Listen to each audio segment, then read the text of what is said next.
नमस्कार मेरे प्यारे साथियों, आप सभी का एक बार फिर स्वागत करता हूं आपके अपने ऑनलाइन प्लेटफॉर्म पार्थ एकेडमी में। दोस्तों, आज मैं फिर लेकर आ चुका हूं आपके लिए साइंस की महत्वपूर्ण श्रृंखला का प्रैक्टिस सेट 8। दोस्तों, आज मैं पढ़ाने वाला हूं साइंस के वही 15 क्वेश्चंस। आज हम प्रैक्टिस सेट 8 को कवर करने वाले हैं। दोस्तों, जो एग्जाम्स में प्रश्न पूछे जा रहे हैं वही क्वेश्चन की श्रृंखला को हम कंटिन्यू कर रहे हैं। एक भी प्रश्न बाहर नहीं जाएगा। तो चलिए बिना देर किए शुरू कर लेते हैं आज का सेशन। सबसे पहले आप लोगों को मैं बताने वाला हूं, अगर आप नोट्स नहीं बना रहे तो नोट्स बनाना स्टार्ट कर दीजिएगा। और अगर आपने पिछले 7 प्रैक्टिस सेट्स नहीं देखे हैं तो पहले एक एक करके आप लोग उन्हें देख लें। ये सारे प्रैक्टिस सेट आप लोगों को कंप्लीट कर लेना है, क्योंकि इनका फायदा आपको तभी मिलेगा जब आप हर एक क्वेश्चन के कॉन्सेप्ट को अपनी कॉपी में लिखेंगे।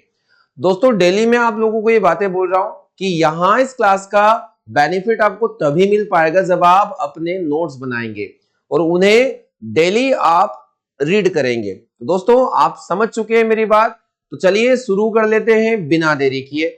आज का हम होमवर्क क्वेश्चन सबसे पहले देखेंगे। कल की क्लासेस में एक प्रश्न आप लोगों के लिए मैंने छोड़ा था और सभी बच्चों ने मुझे इसका जवाब दिया था। सबसे पहले हम लोग देखेंगे ये प्रश्न क्या होने वाला था। देखिए, यहां पर मैं क्वेश्चंस निकालने वाला हूं आप लोगों के लिए। जब तक आप अपनी कॉपी निकाल लीजिएगा और कल वाला क्वेश्चंस मैं आप लोगों के लिए लेकर आने वाला हूं जो होमवर्क क्वेश्चन था। दोस्तों, हमारे लिए होमवर्क प्रश्न आ चुका है जो कल की क्लास मैंने दिया था आप लोगों के लिए, और क्वेश्चन आप लोगों के सामने है। यह प्रश्न आपके लिए है, बर्फ का गलनांक कितना होता है। बर्फ का गलनांक यानी कि बर्फ का मेल्टिंग पॉइंट कितना होता है आपको बताना है। अब बर्फ के मेल्टिंग पॉइंट को लेकर बहुत बातें पूछी जाती है एग्जाम्स में, उसी में से ये प्रश्न है जो आप लोगों को दिखाई यहाँ पर दे रहा है। तो दोस्तों, यहाँ ऑप्शन हम लोग कवर करने वाले। पहला ऑप्शन था 1000 डिग्री सेल्सियस, दूसरा ऑप्शन था 50 डिग्री सेल्सियस, अगला है 0 डिग्री सेल्सियस और है 40 डिग्री सेल्सियस। आप सभी के द्वारा कमेंट्स मैंने पढ़े और जो कमेंट्स आप लोगों ने मुझे किए थे उसमें सही जवाब था इसका 0 डिग्री सेल्सियस। सभी बच्चों ने इसका एकदम सही जवाब दिया था 0 डिग्री सेल्सियस। दोस्तों, कुछ बेसिक बातें जो आप लोगों को ध्यान रखना है कि बर्फ का अगर गलनांक पूछा जाता है तो बर्फ का गलनांक और गलनांक व हिमांक, ये दोनों बिंदु आप लिख दीजिएगा अपनी कॉपी में, तो ये दोनों 0 डिग्री सेल्सियस हो जाते हैं। यानी कि 0 डिग्री सेल्सियस पर जो पानी होता है वह बर्फ में भी कन्वर्ट होगा और यह पिघलना भी स्टार्ट हो जाता है। तो गलनांक और हिमांक दोनों बिंदु 0 डिग्री सेल्सियस होते हैं। अगर आपके एग्जाम्स में आपकी शिफ्ट में क्वेश्चन आता है कि जल का क्वथनांक कितना होता है, तो जल का क्वथनांक होता है दोस्तों, ये होता है 100 degree Celsius. 100 degree Celsius, degree Celsius में हम लोग इसको कन्वर्ट कर रहे हैं, तो 100 डिग्री सेल्सियस को हम जल का क्वथनांक बोलते हैं, बॉइलिंग पॉइंट ऑफ वाटर। तो बॉइलिंग पॉइंट ऑफ वाटर कौन रहने वाला है, तो ये रहने वाला है जल का बॉइलिंग पॉइंट। आप लोगों को ये बातें समझ में यहाँ पर आ गई है। चलिए हम लोग आगे बढ़ते हैं। तो ये प्रश्न हमारा होमवर्क क्वेश्चन था जो कल की शिफ्ट था। चलिए, आज के 15 क्वेश्चन आप सभी के सामने आने वाले हैं, तो नोट्स निकालिए और लिखते हैं। देखते हैं हम लोग पहला प्रश्न जो हमारे सामने है। दोस्तों, पहला प्रश्न है, घरों में विद्युत परिपथ का स्वरूप क्या होता है आपको बताना है। हमारे घर में इलेक्ट्रिसिटी फिजिक्स को लेकर एक प्रश्न है, काफी शानदार क्वेश्चन है। हमारे घर में जो विद्युत परिपथ होते हैं वो किस क्रम में जुड़े होते हैं, आपको यह प्रश्न यहाँ से पूछा गया है। हम लोग सबसे पहले यहाँ पर देखने वाले हैं कि जो हमारे घरों में परिपथ होते हैं वो जुड़े किस क्रम में होते हैं। तो दो प्रकार का क्रम होता है दोस्तों। पहला क्रम होता है श्रेणी क्रम संयोजन, इसको हम लोग बोलते हैं श्रेणी क्रम संयोजन, श्रेणी क्रम संयोजन। और दूसरा संयोजन यहाँ पर हम लोग पढ़ेंगे, इस संयोजन का नाम है समांतर क्रम संयोजन। समांतर क्रम संयोजन या पैरेलल वे में हम इसको ऐड करेंगे, समांतर क्रम संयोजन। अगर परिपथ को हम श्रेणी क्रम में या सीरीज में जोड़े तो वो कैसे रहेंगे और समांतर क्रम में कैसे जोड़ेंगे। दोस्तों, श्रेणी क्रम संयोजन का मतलब होता है, जैसे मान लीजिएगा एक अप्लायंसेस है जो हम लोगों ने एक प्रतिरोध यहाँ पर जोड़ा और इसी के दूसरे वाले सिरे से हम दूसरा वाला प्रतिरोध यहाँ से जोड़ने वाले हैं, इसी से हम तीसरा वाला प्रतिरोध यहाँ से जुड़ने वाले हैं। तो ये जो क्रम आपको नजर आ रहा है, जैसे इसको हम लोग R1 दे देते हैं, इसको R2 नाम दे देंगे और इसको R3 नाम हम लोग यहाँ पर देने वाले हैं। तो ये जो क्रम आपको नजर आ रहा है ये सीरीज में जुड़े हुए हैं, सीरीज में जुड़े हुए। अगर हम लोग यही समांतर क्रम को डिस्कस करें तो समांतर क्रम इस प्रकार का क्रम होता है पैरेलल वे में जब कोई अप्लायंसेस जुड़े होते हैं दोस्तों वो इस प्रकार का शेप बनाएंगे, इस प्रकार का शेप बनाएंगे, यानी यहाँ पैरेलल वे इस प्रकार का हो जाएगा और ये यहाँ आकर मिल जाएंगे। यहाँ R1, R2 और R3 हम लोग डिस्कस कर रहे हैं, हमने रेसिस्टेंस को मान लिया। अब दोस्तों उनका यूज क्या है, जब एक के बाद एक एक के ऊपर नीचे अगर हम लोग देखें या इसको हम पार्श्व संयोजन के नाम से भी जान सकते हैं कि इसमें इस प्रकार का संयोजन होगा और यहाँ होगा कि एक के बाद एक अप्लायंसेस जुड़े होते हैं। अगर आपने एक स्विच को यहाँ से बंद किया तो यहाँ पूरे अप्लायंसेस बंद हो जाएंगे एक साथ, सारे उपकरण घर के एक साथ बंद हो जाएंगे। यदि हम लोग समांतर क्रम की बात करें तो हमारे घरों में तो ये सुविधा होती है कि फैन का स्विच अलग होता है, टीवी का स्विच अलग होता है, या फिर अगर हम देखें तो और भी कई अप्लायंसेस है उनके स्विच अलग होते हैं। तो दोस्तों ये श्रेणी क्रम तो नहीं हो सकता। इसका मतलब है कि हमारे जो घरेलू परिपथ है, घरेलू परिपथ वो किस क्रम में जुड़े होते हैं, वो समांतर क्रम में जुड़े रहते हैं। तो घर के जो जितने भी इंस्ट्रूमेंट है दोस्तों वो घरेलू परिपथ समांतर क्रम में जुड़ेंगे। अगर हम लोग बात करते हैं स्ट्रीट लाइट की या चौराहों पर लगी, आपने देखा होगा सड़कों के बीच में एक कतार में लाइन में लाइट लगी होती है, तो क्या इन सभी लाइटों का अलग अलग स्विच होता है? क्या इन सभी लाइटों का अलग अलग स्विच होता है? तो आप लोग बताओगे कि नहीं, यहाँ पर एक ही स्विच से इनको क्या किया जाता है, बंद किया जाता है या ऑन। दोस्तों आपको ध्यान रखना है एक ही स्विच होता है जहां से इनको ऑफ या ऑन किया जाता है, ये बात आपको समझना है। सही जवाब हो जाएगा हमारे लिए, तो यहाँ हो जाएगा पार्श्व क्रम यानी कि ऑप्शन नंबर बी सटीक जवाब होगा इस प्रश्न के लिए, आपको ध्यान रखना है। तो क्लियर हुआ यहाँ से क्लासेस, तो क्वेश्चन नंबर 1 के लिए सही जवाब हो जाएगा बी। मैंने एक्स्ट्रा भी आपको बहुत सारी जानकारी दे दी है। अगला क्वेश्चन है लेंस और मिरर से क्वेश्चन आया है फिजिक्स से। मैंने कहा है पूरा फिजिक्स, पूरा केमिस्ट्री, पूरा बायोलॉजी में आपसे डिस्कस करूंगा। अगर आपने पढ़ा हुआ है तो रिवीजन में काफी मजा आ रहा होगा मेरे साथ आपको, और अगर नहीं पढ़ा है तो चिंता का कोई विषय नहीं है, मैं हर एक चीज यहाँ पर आपको डिटेल शेयर कर रहा हूँ। चलिए दोस्तों क्वेश्चन नंबर 2 हम लोग रीड करने वाले हैं। एक अवतल दर्पण के द्वारा बनाया गया प्रतिबिंब कैसा होता है? यहाँ पर दो प्रकार के दर्पण होते हैं, एक होता है अवतल, और अवतल दर्पण को हम लोग कहते हैं कॉनकेव मिरर। कौन सा मिरर कहेंगे? Concave mirror. दोस्तों ये होता है कॉनकेव मिरर। और एक होता है उत्तल दर्पण। दोस्तों उत्तल दर्पण और अवतल दर्पण को लेकर आर्मी एग्जाम ने हमेशा से एक प्रश्न जरूर पूछा है इनके यूजेज को लेकर, तो आप लोग बिना कोई लापरवाही किए इनका यूज अच्छे से पढ़ लें। तो अगर हम लोग देखें इसे हम लोग कहेंगे कॉन्वेक्स मिरर, कॉन्वेक्स मिरर। और कॉन्वेक्स मिरर और कॉनकेव मिरर को लेकर अगर हम लोग बातें करें तो आपने देखा होगा कि अवतल दर्पण प्रतिबिंब कैसा बनाता है, यहाँ पर हम लोग यूज को अभी डिस्कस नहीं करेंगे, फिलहाल हम लोग इमेज को देखेंगे। अगर आप इमेजिंग करोगे, इमेजिंग यानी इमेज बनाना देखोगे, तो इमेज बनाने में अगर अवतल दर्पण की बात करें तो अवतल दर्पण हमेशा वास्तविक प्रतिबिंब बनाता है और उल्टा प्रतिबिंब बनाता है। वास्तविक और उल्टा प्रतिबिंब यहाँ पर बनता है। और हमेशा ध्यान ध्यान रखना है कि दर्पण के सामने, in the front of mirror, दर्पण के सामने इमेज बनते हैं, दर्पण के सामने इमेज बनते हैं, ये बात आपको ध्यान से समझना है। दर्पण के सामने, वही अगर हम लोग उत्तल दर्पण की बात करें तो यहाँ जो इमेज बनते हैं वो इमेज बनते हैं आभासी और सीधे, आभासी और सीधे, वर्चुअल और इरेक्ट। यहाँ हो जाएगा रियल और इन्वर्टेड, ये in the front of mirror. जो बच्चे इंग्लिश मीडियम से हैं वो मेरी बातें जरूर सुने, आप लोग अपनी नोट्स में लिख लें इन बातों को, आगे बढ़ते हैं। तो यहाँ हो जाएगा वर्चुअल और इरेक्ट इमेज हो जाएगा, और ये दर्पण के पीछे बिहाइंड द मिरर इमेजिंग होगी, यानी दर्पण के पीछे इमेज बनते हैं। दोस्तों ये दो पॉइंट है जो एग्जाम्स में काफी ज्यादा पूछे जा सकते हैं आपसे, तो इन्हें ध्यान रखिएगा। तो एक अवतल दर्पण हमेशा वास्तविक प्रतिबिंब बनाता है। अब आप कमेंट बॉक्स में जाइए और वहां नोट कीजिएगा अवतल दर्पण, उत्तल दर्पण के सभी उपयोग। जैसे हम लोग देखते हैं कि वाहनों में साइड मिरर के रूप में किसका इस्तेमाल किया जाता है, तो उत्तल का किया जाता है। ईएनटी डॉक्टर सूक्ष्म निरीक्षण में अवतल करते हैं, वही वाहनों के हेडलाइट में अवतल लगा हुआ होता है।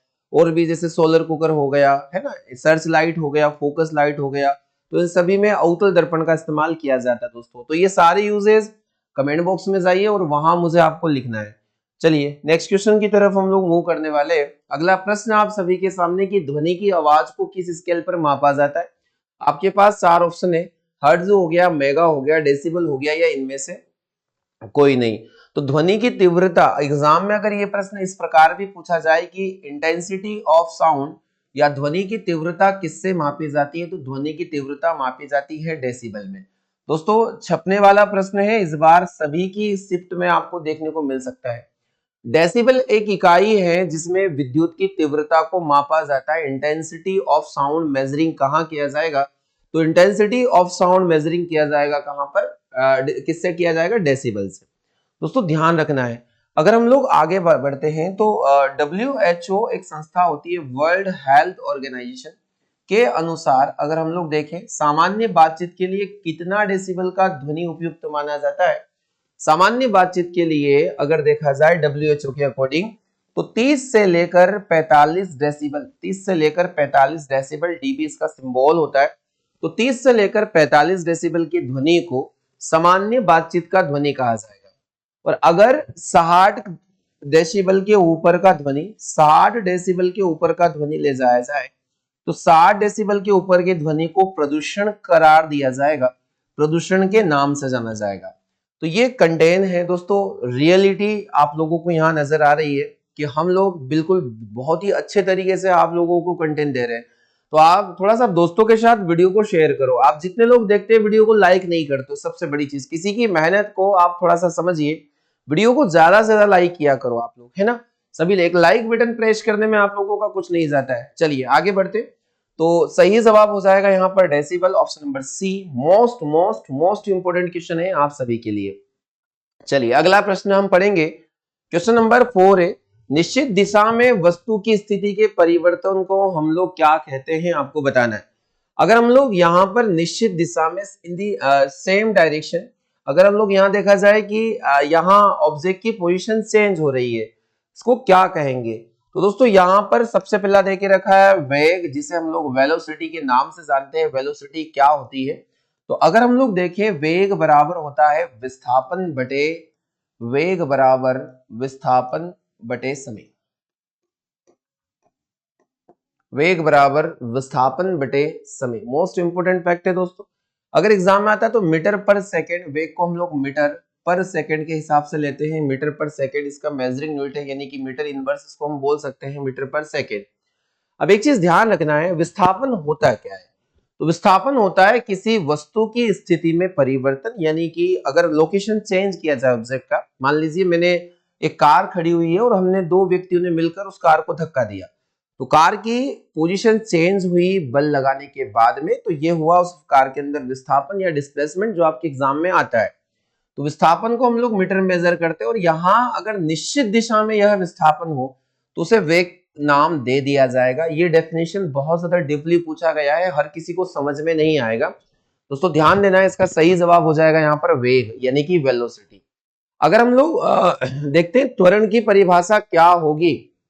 अगर त्वरण को देखा जाए तो वेग में परिवर्तन की दर, एग्जाम में आता है वेग में परिवर्तन की दर, तो वेग में परिवर्तन की दर को त्वरण कहा जाता है। वेग में परिवर्तन की दर, चेंजेस इन वेलोसिटी, दर को त्वरण कहते हैं। त्वरण जिसे स्मॉल ए से रिप्रेजेंट करते हैं। दोस्तों मोस्ट इंपोर्टेंट स्टेटमेंट है और ये डेफिनेशन है, एग्जाम्स में पूछी जाती है हर बार। सही जवाब यहाँ होगा वेग इस प्रश्न के लिए। द्रव्यमान का एसआई मात्रक क्या होता है? तो किलोग्राम होता है। और त्वरण का एसआई मात्रक क्या होता है? ये भी एग्जाम में आएगा। तो त्वरण का एसआई मात्रक आपसे पूछा जाएगा, 100% आने वाला प्रश्न है, तो आप ध्यान रखिएगा, मीटर प्रति सेकंड स्क्वायर। मीटर पर सेकंड स्क्वायर किसका एसआई यूनिट हो जाएगा दोस्तों? तो ये हो जाएगा त्वरण का। क्वेश्चन नेक्स्ट को हम लोग टारगेट करने वाले हैं, हमारे सामने है question number 5।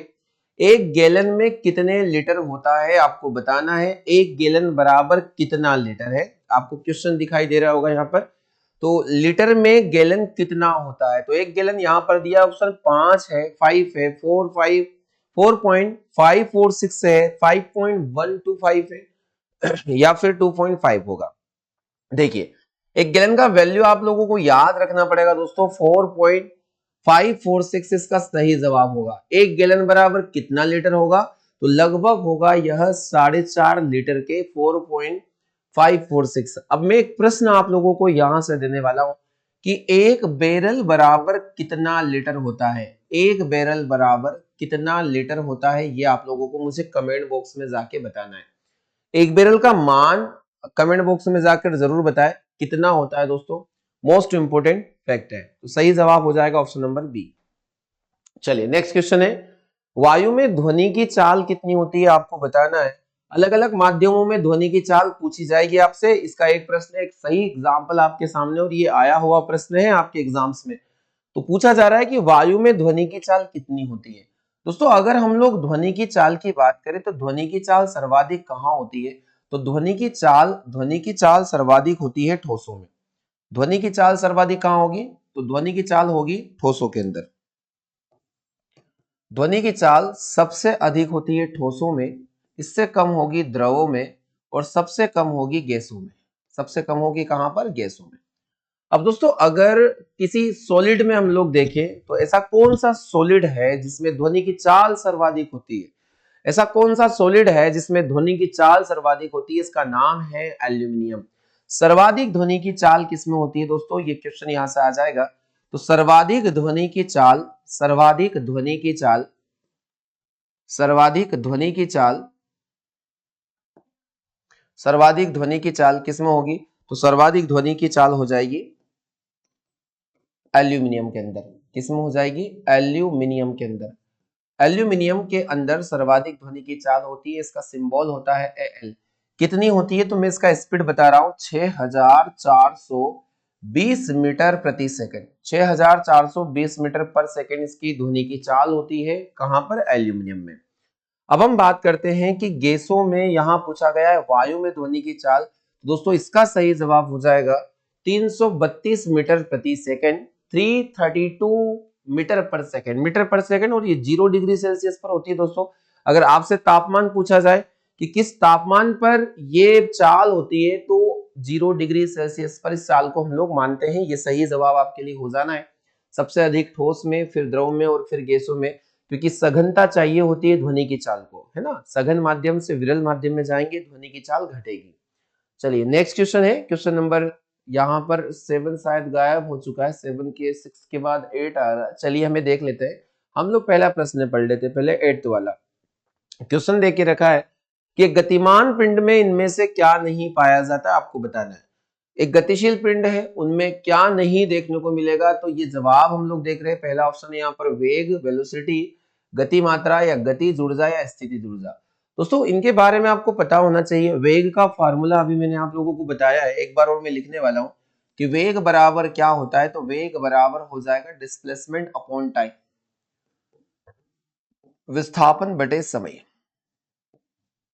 Displacement upon time दोस्तों। और वेग होता है, अगर गतिमान है, गतिशील है, तो वेग तो होगा ही, निश्चित होगा वेग।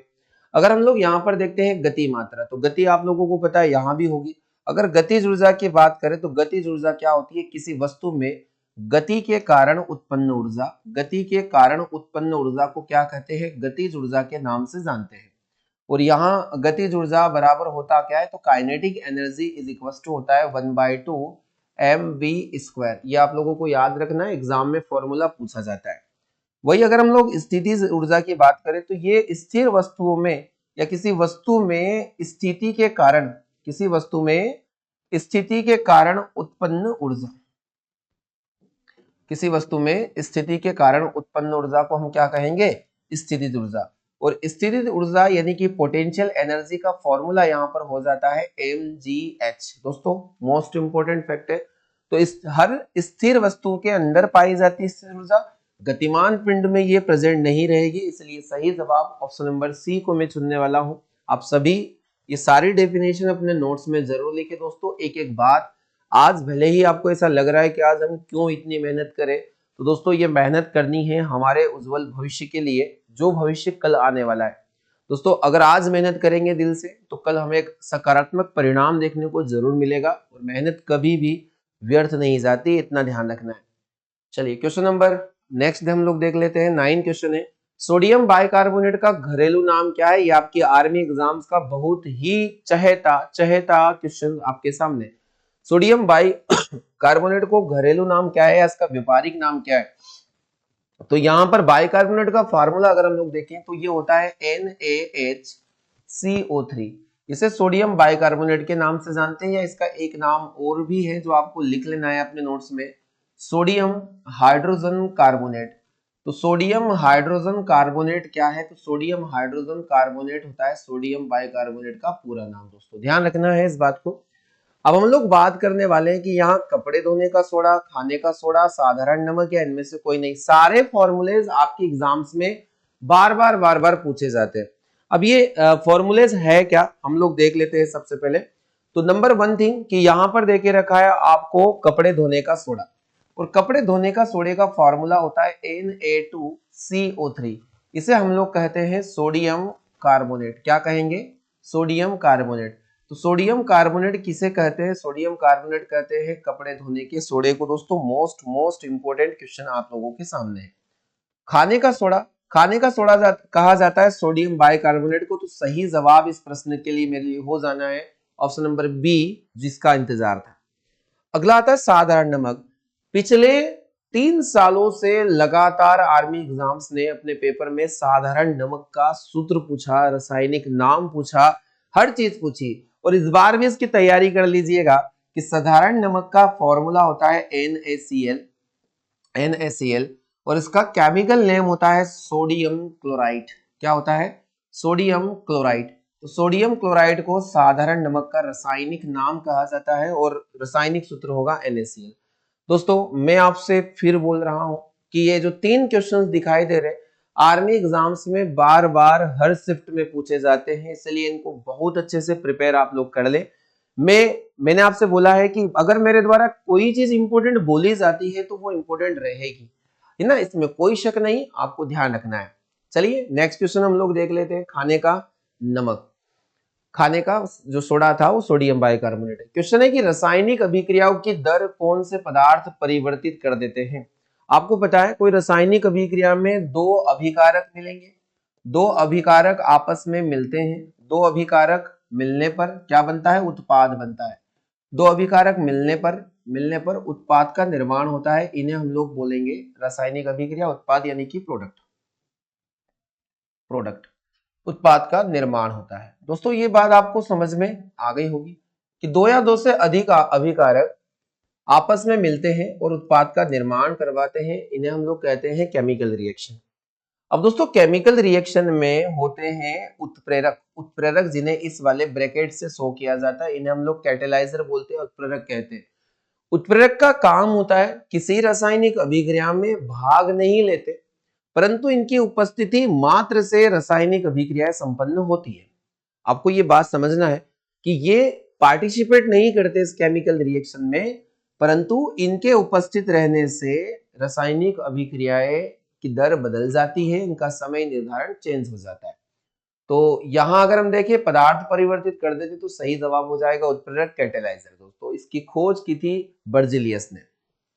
चलिए नेक्स्ट क्वेश्चन है, क्वेश्चन नंबर 11 है।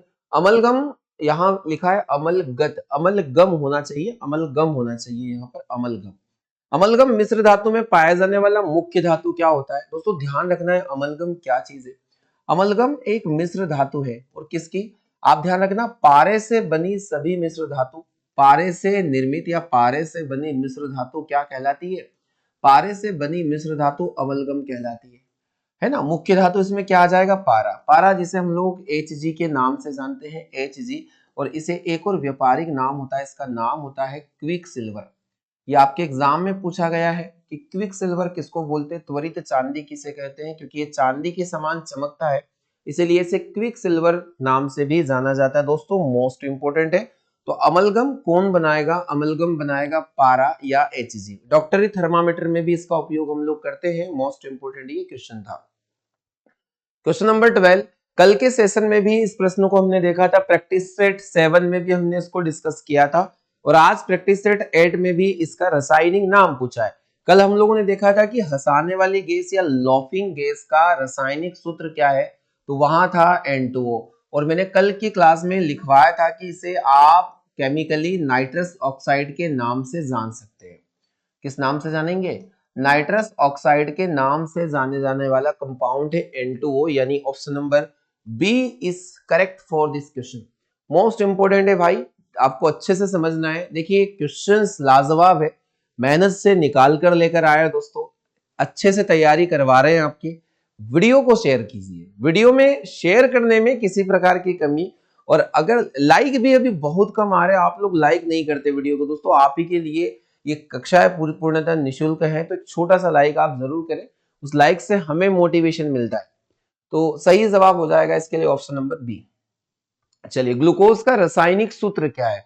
अगर हम लोग देखिए रासायनिक सूत्र और अणु सूत्र दोनों में फर्क होता है। अगर आपने आपने पढ़ के रखा है अणु सूत्र, और अणु सूत्र या मोलिकुलर फार्मूला, और मोलिकुलर फार्मूला होता है इसका C6H12O6। यहाँ पर ये है ग्लूकोज का अणु सूत्र C6H12O6। काफी बच्चे बोलेंगे कि अगर मैं यहाँ पे रासायनिक सूत्र निकालूं तो यहाँ आ जाएगा CHO। क्या होता है यहाँ पर CHO, यानी कि ऑप्शन नंबर बी। हाँ, यदि एग्जाम्स में C6H12O6 होता है तो लगाना है, क्योंकि वो मोलिकुलर फार्मा है। अगर मैं बोलूं आपसे ऑक्सीजन का रासायनिक सूत्र क्या है O, ऑक्सीजन का अणु सूत्र क्या है O2, O2 के फॉर्म में ऑक्सीजन पाया जाता है, इसलिए ग्लूकोज का अणु सूत्र होता है C6H12O6। ध्यान रखना है दोस्तों, ग्लूकोज एक प्रकार का मोनोसेकेराइड कार्बोहाइड्रेट है, ये ध्यान रखना है। एक मोनोसेकेराइड कार्बोहाइड्रेट के फॉर्म में हम लोग ग्लूकोज को मानते, तो सही जवाब ऑप्शन नंबर बी। आज का क्वेश्चन नंबर 14, कार्बन का अपरूप इनमें से कौन सा है, आपको बताना है दोस्तों। Most importantly army, GD, tradesman, WMP, जो गर्ल्स वुमेन मिलिट्री पुलिस के लिए भी प्रिपेयर करना चाहते हैं, तो आप उन्हें भी ये वीडियो शेयर जरूर करें, क्योंकि इसमें सभी ट्रेड्स के लिए कॉमन क्वेश्चन है दोस्तों, सभी एग्जाम्स में जो आते हैं। कार्बन का अपरूप इनमें से कौन सा होगा, तो यहाँ दिया गया फ्लोरीन, ग्रेनाइड, हीरा या। देखिए, कार्बन के 3 अपरूप आपको हमेशा ध्यान से पढ़ना है।